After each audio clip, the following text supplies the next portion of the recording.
wasiirka wasaaradda arrimaha gudaha iyo dawladaha hoose Hirshabelle Maxamed Cali Caadle oo muddooyinkii ay soo dhaafnay howlo shaqo ugu maqnaa magaalada Muqdisho ee caasimadda dalka Soomaaliya iminkana dib ugu soo laabtay magaalada caasimadda u ah Hirshabelle ee Jowhar ayaa ka hadlay waxyaabihii Hirshabelle kaga soo qabsoomay safarkiisa muddada ahaa barnaamijka tubaha qaranka oo ay wado dawladda Soomaaliya iyo dhismaha golaha deegaanka oo iminka ka bilowday qayb ka mid ah deegaanada Hirshabelle. بسم الله الرحمن الرحيم سفر كاس وحو أها سفر إن معرفة شقوين عن مقنع أو ضمانتود بودك جودي ساعة سفر كوجوري وحو أها بعد كلن كوجوري أو عن حمر عن أوتي وحو أها شر لوجه هاد لاي برنامج أسبوع الجودة فوراي أو اللي راهده كوبعنت ما عرفتي إن نبضة برنامج أو كوبيدا نود اللي رأيوه أها وهو صعدي مدة معركة المعلم هاد دافور أيوه أها مركز سفر كاس شركة ونجار لماضي أسجع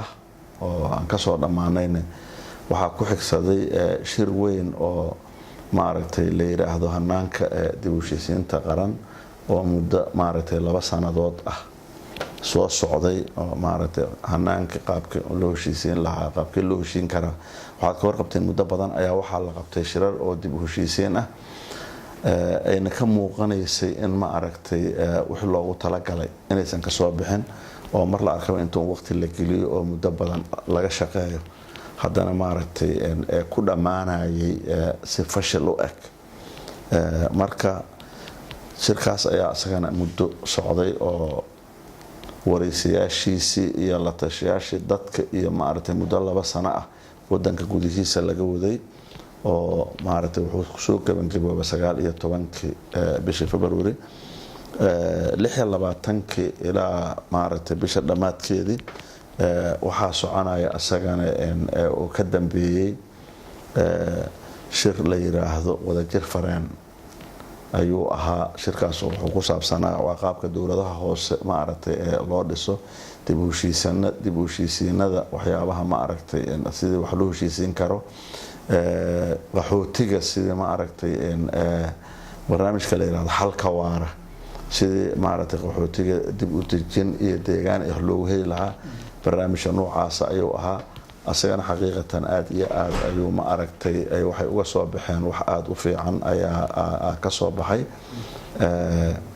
waxa ku gaar socday kuwaas marka hay'adaha aan shaqooyinka wada leenahay ma aragtay in kulamo ah oo aan marka ku dhex wadnay ayagana kulamadaas oo marka sabab aan uga hadlaynay xaaladaha Hirshabelle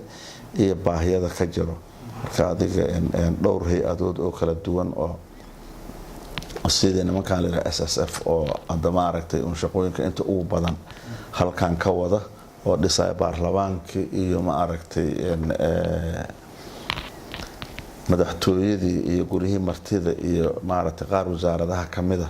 shaqadaas xooga badan xaqiiqatan waxa maalmahan joogay wafdi heer sare ah oo ka socda xafiiska ra'iisul wasaaraha wafdigaas oo isugu jira rag khubaro ah oo maaragtay wadanka laga yaqaano rag caam ah iyo rag team technical ah oo farsamo yaqaaniin ah waxa la wada og yahay bariyahan muddo sanadii hadda la soo dhaafay tii ka horeysa oo dhig kara dawladda tan hadda madaxweyne Farmaajo oo ra'iisul wasaare khayr oo ra'iisul wasaaraha ka yahay sida ay u timiday waxa la og yahay waxay ka shaqeynayeen barnaamij isleedahay aan hadda jid aan hore loo marin